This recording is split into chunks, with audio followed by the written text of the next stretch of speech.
Yeah, I want a solid gold statue. Really focus on the features of Bruce's face. War Brucey's boys right at the bottom. We'll put it where your statue is now, Alan. And we'll shift you over towards, I don't know, like Jackie Milburn, someone like that. The two strikers together, yeah. And then Steve can really be there on Barrack Road. Do you fancy that? Yeah, great. Oh, okay. I'll chat to you soon. Cheers, Shearer. Bye-bye. Bye-bye. Bye-bye.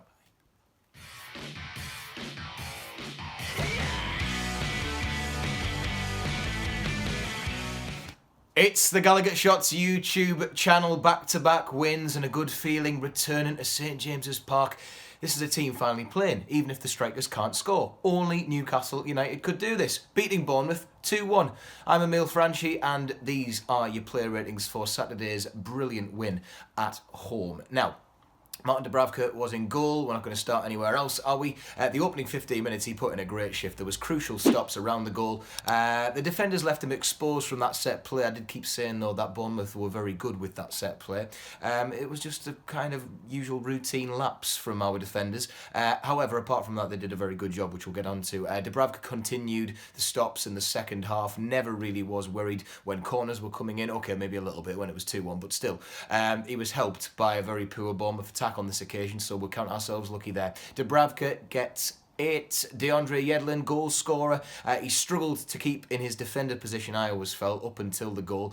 He left us a bit open on the wing. He struggled a bit, but did step it up a gear. There was a superb charge to get that goal in the first half, and yes, it was kind of muted celebrations from the VAR decision. Luckily, it paid off this time, like it has many times with us. There was a brilliant clearance off the line as well, which has kind of gone unnoticed, but he does need to communicate with the likes of Almiron when he's going forward. There's a few moments where it was just wasted, and we don't want to see that. But Yedlin, great game. 9, really liking what he's doing in the team at the minute. Clark is another outstanding player at the back for us. He was clearing anything, absolutely anything that got through from Bournemouth. The goal was a little bit fluky, but you know what, we'll give it to him. A defender's finish. He's a real asset to our team at the minute, and he's going into the break as our top scorer. Cannot make this up, can you? 9 for Kieran Clark. He is on fire. Lascelles, not long on the pitch, but you know, when he went off, the team did lose a little bit of composure, a little bit of shape, I felt, when he went down. He put in some great clearances prior to that, great challenges as well. 7 for Lascelles. He was replaced by King Paul Dummett. I haven't got my poster, never mind, it's out there somewhere. It's a bit sticky. He again showed his centre-back quality, and I'm going to give Dummett a 9. I thought he was fantastic. Brilliant game at the back. Fernandez, another fine display from him. He is not losing his place in a hurry, which is worrying because we want to see Fabian Schär on that pitch for obvious reasons. He's really good. Technically, it was assist for Clark's fumbled finish. Calm and qualified, though, when he's on that ball. He was keeping Bournemouth's danger men so quiet. I know I said they had a bad game, but our defenders really do need some credit here. 8 for Fernandez. Moving on to Jethro Willems.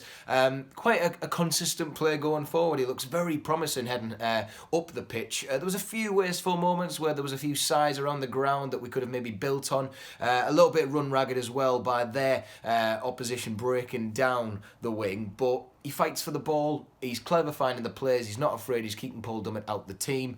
Our defenders have really got a good bit of competition on their hands, but 7 for Willems. I think he could have done a little bit better, but not a bad game. Hayden bossed the centre. A little bit extra work with Shelby lagging. We've seen this before where he kind of picks up where Shelby doesn't. But he does look extremely committed to winning that ball. No nonsense defending, which we want from Hayden, which means that Shelby can go and do his creative forward play.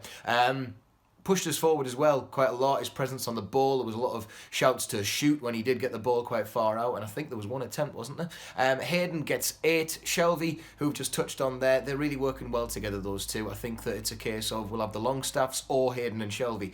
The passing options were excellent. He was utilising his long range vision. Finally looked like he was fighting for the ball, but once again lazy in getting back. Maybe could have prevented goal number 1 for Bournemouth. 7 for Shelby. I thought he had a good game.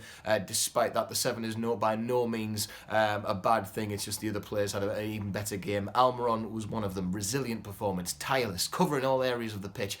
I love this lad, and I don't want to hold any of this no assists, no goals against him. What he brings to our team, certainly in this game, is a threat. And Bournemouth shit themselves, quite frankly.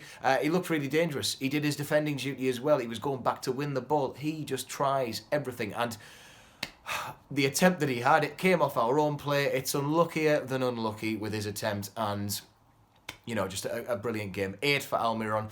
Saint-Maximin for me was the man there. Unreal performance. Exciting football that we haven't seen. He broke through everyone. There was that attempt where he kind of got the ball over. He was getting into the box. He was passing it to players. It was just, taking on whoever he likes. He doesn't give a fuck. Really confident display from Saint-Maximin. I love him. Just need to take some chances. So close on the bar as well. If that had gone in, I would have been... God knows, on the pitch probably. Sammy scores. Saint-Maximin scores. We're on the pitch. We'll bring that one back, shall we? 10 for Saint-Maximin. I can't get over how good that game was.